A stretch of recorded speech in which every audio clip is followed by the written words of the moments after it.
Christmas by Washington Irving. Chapter 1. Christmas.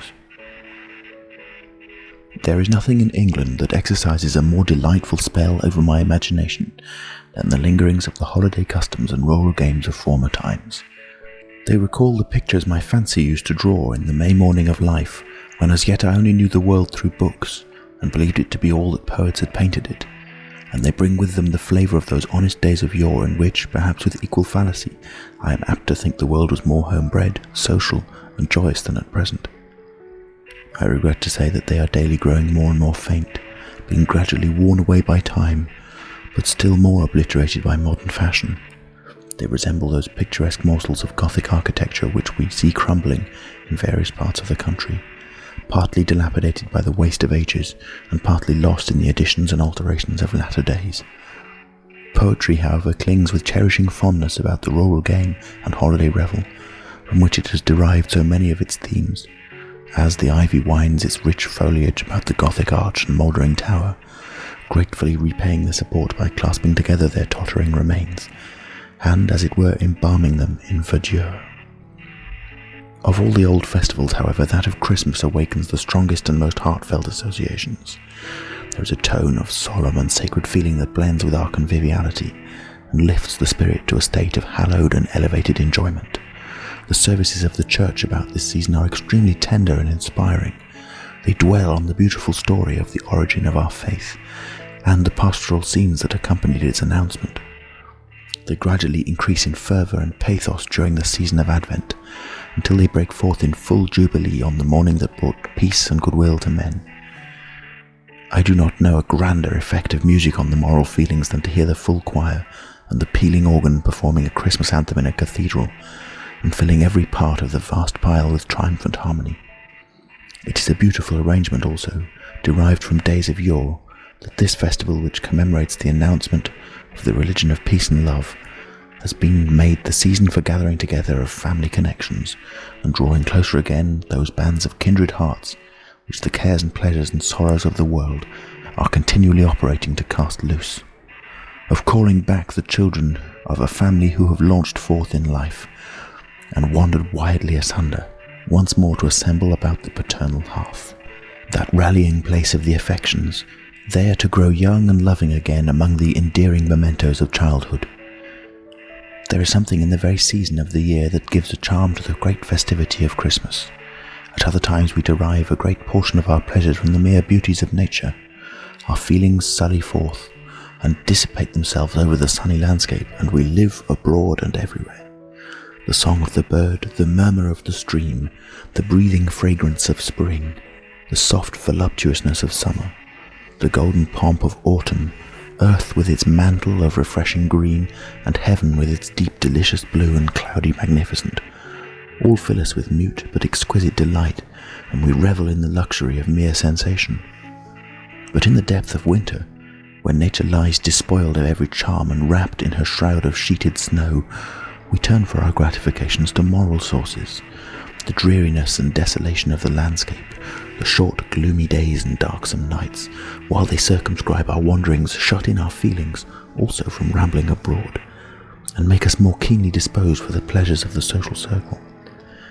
Our thoughts are more concentrated, our friendly sympathies more aroused. We feel more sensibly the charm of each other's society, and are brought more closely together by dependence on each other for enjoyment.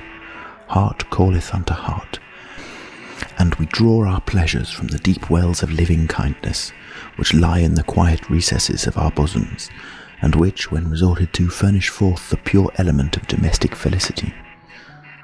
The pitchy gloom without makes the heart dilate on entering the room filled with the glow and warmth of the evening fire. The ruddy blaze diffuses an artificial summer and sunshine through the room, and lights up each countenance into a kindlier welcome. Where does the honest face of hospitality expand into a broader and more cordial smile?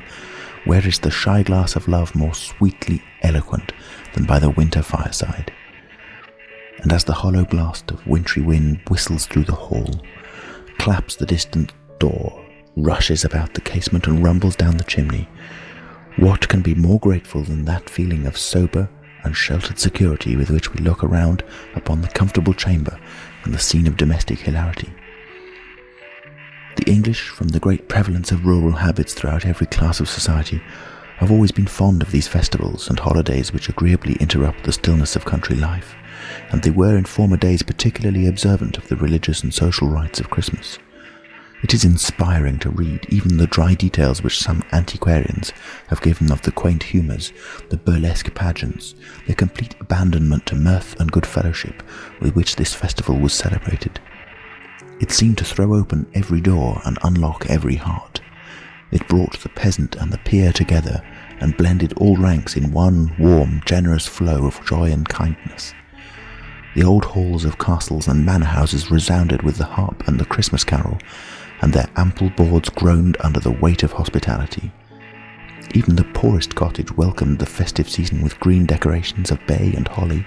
The cheerful fire glanced its rays through the lattice, inviting the passenger to raise the latch and join the gossip knot huddled round the hearth, beguiling the long evening with legendary jokes and oft-told Christmas tales. One of the least pleasing effects of modern refinement is the havoc it has made among the hearty old holiday customs. It has completely taken off the sharp touchings and spirited reliefs of these embellishments of life, and has worn down society into a more smooth and polished, but certainly a less characteristic surface. Many of the games and ceremonials of Christmas have entirely disappeared, and, like the sherry stack of old Falstaff, are become matters of speculation and dispute amongst commentators. They flourished in times full of spirit and lustihood, when men enjoyed life roughly but heartily and vigorously, times wild and picturesque, which have furnished poetry with its richest materials and the drama with its most attractive variety of characters and manners. The world has become more worldly. There is more of dissipation and less of enjoyment. Pleasure has expanded into a broader but a shallower stream, and has forsaken many of those deep and quiet channels where it flowed sweetly through the calm bosom of domestic life. Society has acquired a more enlightened and elegant tone, but it has lost many of its strong local peculiarities, its homebred feelings, its honest fireside delights. The traditionary customs of golden-hearted antiquity, its feudal hospitalities and lordly wassailings, have passed away with the baronial castles and stately manor houses in which they were celebrated. They comported with the shadowy hall, the great oaken gallery and the tapestried parlour, but are unfitted to the light, showy saloons and gay drawing-rooms of the modern villa. Shorn, however, as it is of its ancient and festive honours, Christmas is still a period of delightful excitement in England. It is gratifying to see that home feeling completely aroused, which seems to hold so powerful a place in every English bosom.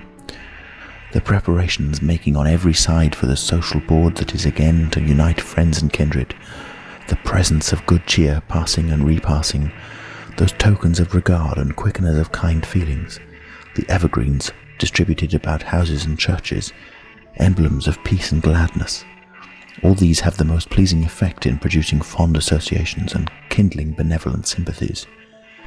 Even the sound of the waits, rude as may be their minstrelsy, breaks upon the mid-watches of a winter night with the effect of perfect harmony.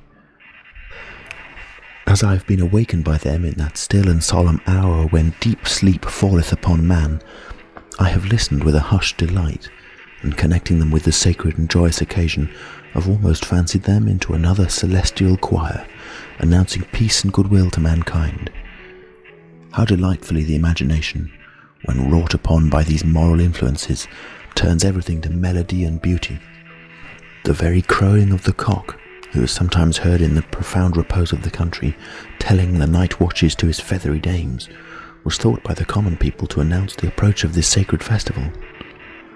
Some say that ever against that season comes wherein our Saviour's birth is celebrated. This bird of dawning singeth all night long, and then, they say, no spirit dares stir abroad. The nights are wholesome, then no planets strike, no fairy takes, no witch hath power to charm, so hallowed and so gracious is the time.